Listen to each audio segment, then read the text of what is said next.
अलका के घर में घुसे भूरा, नक्सली को आइडिया हो चुका था कि घर में अलका के सिवा भी कोई था, लेकिन उसको इस बात की परवाह नहीं थी। उसे बस अपने लल्ला का इलाज करवाना था। किचन में रखा मैगी का भगोना उसने अपने लड़कों को दे दिया। इसी बीच अलका ने अंदर वाले रूम में छुपे लोगों के लिए एक मैसेज लिखकर फेंका और जल्दी से लल्ला के पास आई। पर अफसोस कि लल्ला तब तक मर चुका था। पूरा ने दरवाजा को बंद कर दिया, पर इस बार उसके साथ एक और लड़का अंदर रह गया। अलका तेजी से कोई आइडिया सोचने लगी। अगर भूरा ये जान लेता कि लल्ला पहले ही मर चुका था तो वो पूरे घर में हंगामा मचा देता। अलका बहुत मुश्किल पोजीशन में थी। उसे अपने साथ साथ अंदर छुपी रुचि और सुहानी की भी इज्जत बचानी थी, क्योंकि इन लड़कों का कुछ भरोसा नहीं था। जो अलका को बिस्तर पर ले जाने का मजाक कर सकते थे, वो बेहोश पड़ी शिवानी या 16 साल की रुचि को कहां छोड़ते। इधर अंदर वाले कमरे में रुचि और भैया जी पलंग के नीचे छुपे गहरी गहरी सांसें ले रहे थे। खासकर रुचि की हालत खराब हो रही थी। तुम्हें क्या हुआ? तुम्हारा चेहरा क्यों पीला पड़ रहा है? हमें ऐसी गोटी गोटी जगह पर सांस लेने में तकलीफ होती है।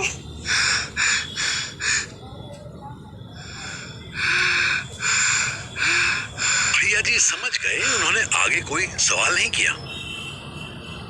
सुनो, वो डॉक्टर साहिबा ने एक चिट्ठी फेंकी है। जरूर इसमें कुछ संदेश होगा। धीरे से बाहर निकलो और यहाँ ले आओ। जाओ, इसी बहाने खुल के सांस भी ले लेना। नहीं, हम बाहर गए तो फिर से पलंग के नीचे घुसना हमसे नहीं हो पाएगा। अरे पर ऐसे तो तुम्हारा दम घुट जाएगा। तुम्हें कुछ हो गया तो डॉक्टर साहिबा और ज्यादा परेशान हो जाएंगी। जाओ, हिम्मत करो। रुचि में और बहस करने की ताकत नहीं थी। वो रेंगती हुई बाहर आई और 3-4 गहरी गहरी सांस ली।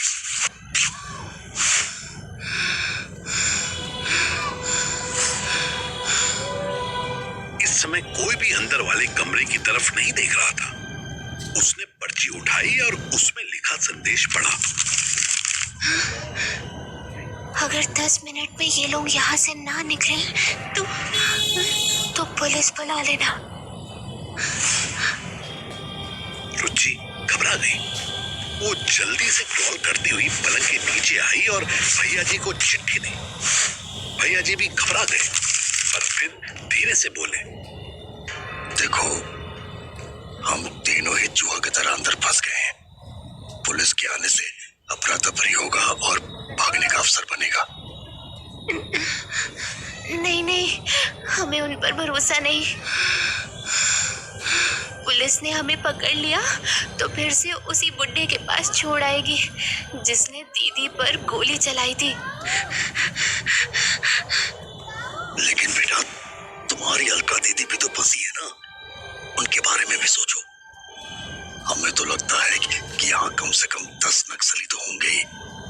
वैसे भी ये लोग अपने अंतिम चरण में हैं, और अंतिम चरण पर पहुंची हर फौज बहुत खतरनाक हो जाती है बेटा। उनके मन से सही गलत का या जीने मरने का डर निकल चुका होता है, समझी? रुचि ने हाँ में सर हिला दिया। उधर बाहर वाले कमरे में अलका ने भूरा को हड़बड़ा दिया। हमें इसको किसी ऐसे अस्पताल में ले जाना होगा जहाँ पर ब्लड बैंक हो। इसका बहुत खून बह गया है, जल्दी ले चलो। 1 मिनट, ऐसे कैसे ले चलो? बाहर हमारे ससुर बैठे हैं क्या जो फूल माला लेके स्वागत करेंगे? जो करना यहीं करो, वरना सर में गोली दाग देंगे। दाग देना और फिर करा ले किसी से इलाज। भूरा चुप हो गया, पर उसके साथ आए लड़के के चेहरे पर अभी भी वॉयलेंट एक्सप्रेशंस थे। अलका भी उसे देख रही थी। ऐसे लोगों को बहुत अच्छे से पहचानने लगी थी। उसे ठीक पता होता था कि कब कौन सा कुत्ता सिर्फ घुर्रा के डरा रहा होता था और कब कौन सा कुत्ता काटने वाला होता था। ये जवान लड़का जो भूरा के साथ खड़ा था, वो अलका को काटने वाला कुत्ता लग रहा था। मेरी बात मान ले भूरा, मेरे घर में ब्लड बैंक नहीं है। इसको जल्दी से खून नहीं चढ़ाया तो ये जिंदगी भर के लिए कोमा में जा सकता है। तेरे घर में ना सही हमारी रगों में तो दौड़ रहा है खून, ये इसकी रगों में चढ़ा दे।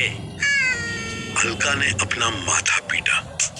ऐसे नहीं होता है भूरा, किसी का भी खून ऐसे नहीं चढ़ा सकते। ब्लड ग्रुप नामक चीज होती है, सबका अलग अलग होता है। भूरा अपने साथी की तरफ देखने लगा। होता है, सही कह रही हैं। अरे तो हमरे लल्ला की नसों में हमरा ही खून तो होगा ना। युवा लड़के ने जवाब नहीं दिया। वो बैठकर लला को देखने लगा। अलका घबरा गई। वो चिल्लाई, ए, पीछे हट, छूना नहीं, हट। इतने में वो लड़का अलका पर झपट पड़ा। तरीके से बात कर हमसे कुतिया, तेरी गली के कुत्ते नहीं हैं हम। हे मोहसिन, छोड़ डॉक्टर को। तो क्या हमें गोली मारेगा रे तू? माँ कर चुप। हमरे लल्ला की जिंदगी के बीच में जो आएगा उसे गोली मारेंगे हम। वो क्या करेगा? अरे अगर खोपड़ी, एक बार देख तो ले कि तेरी लल्ला जीवित भी है या निपट। अचानक चली इस गोली से अलका घबरा गई। अलका के साथ साथ जो नक्सली बाहर खड़े थे वो भी डर गए। उन्होंने बंद दरवाजे को लात मारकर तोड़ दिया। गोली भूरा ने चलाई थी, जो लड़की के कान के बगल से निकलकर दीवार में जा धसी थी। ये तूने क्या किया भूरा? पहले पुलिस का पूरा ध्यान मेरे घर की तरफ बना रहता है। इस गोली की आवाज तो 100 गली दूर भी सुनाई दी होगी। हम कुछ नहीं जानते। लल्ला की नब्ज टटोल कर हमें बता। अगर इससे कुछ हो गया ना तो माँ काली की सौगंध, कोई जीवित नहीं बचेगा यहाँ। अलका डरते डरते लला के पास बैठी ही थी कि कहीं से सायरन की आवाज आ गई। अचानक सबको सांप सूंघ गया। उधर दिल्ली में मन्नू रशीद को नपुंसक बनाने पर तुला था। गौरव ने उसके मुंह में अपने पैर के दोनों सॉक्स ठूसे हुए थे और ऊपर से टेप लगा दिया था। वो बस ही बोल पा रहा था। देख, ज्यादा हिल मत, कहीं टांग कट गई तो बाद में तुझे ही दिक्कत होगी। सर जी, ये तो अपने स्कूल का फक बॉय है ना, इसकी मूंगफली तो इत्तू सी भी नहीं है। ये देखो।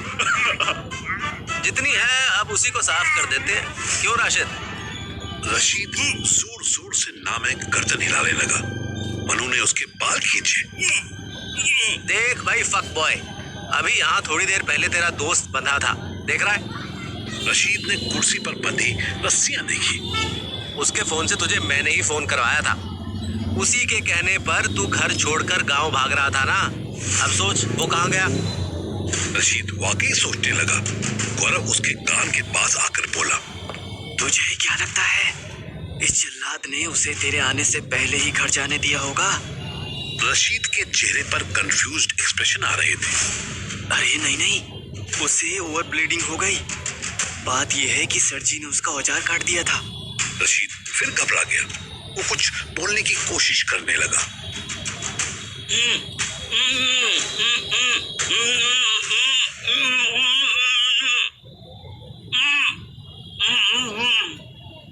मुंह खोल इसका, शायद कुछ कहना चाहता है। रशीद ने जैसे ही टेप हटाया, रशीद ने मुंह से उसके सॉक्स थूक दिए।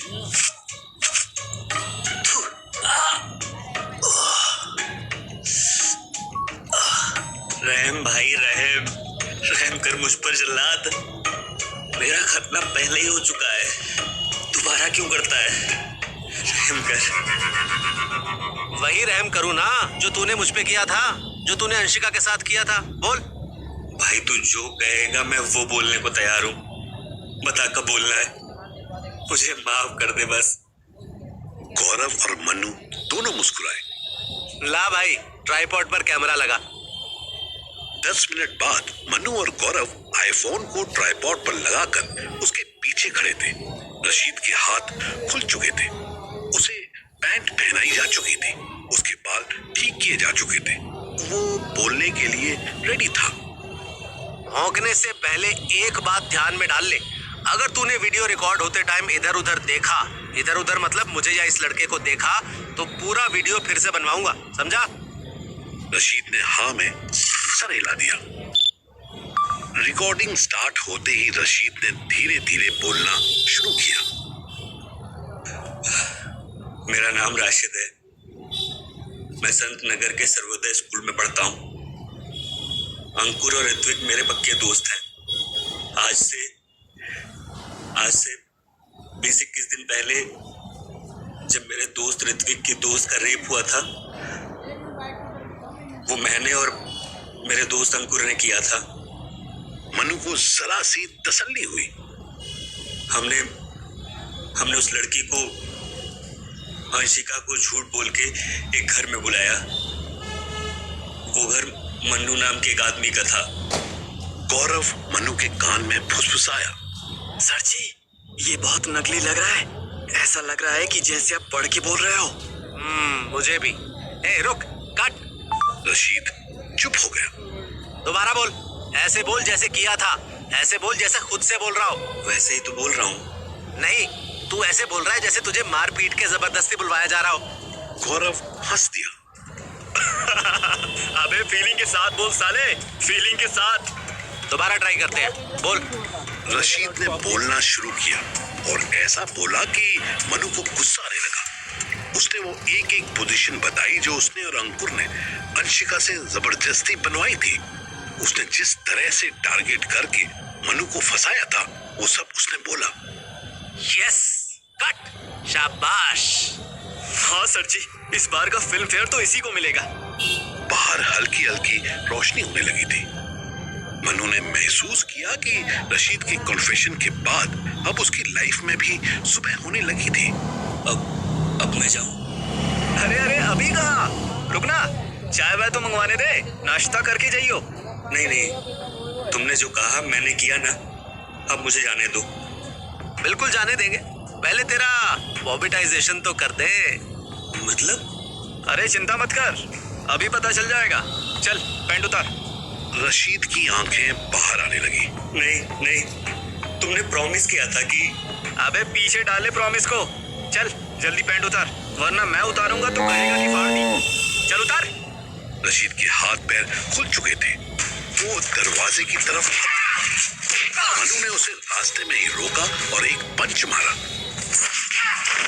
रशीद बुरी तरह जमीन पर गिरा, लेकिन उसने हार नहीं मानी। उसके हाथ में मनु की टांग आ गई। वो काटने लगा। कटखना कुत्ता साला।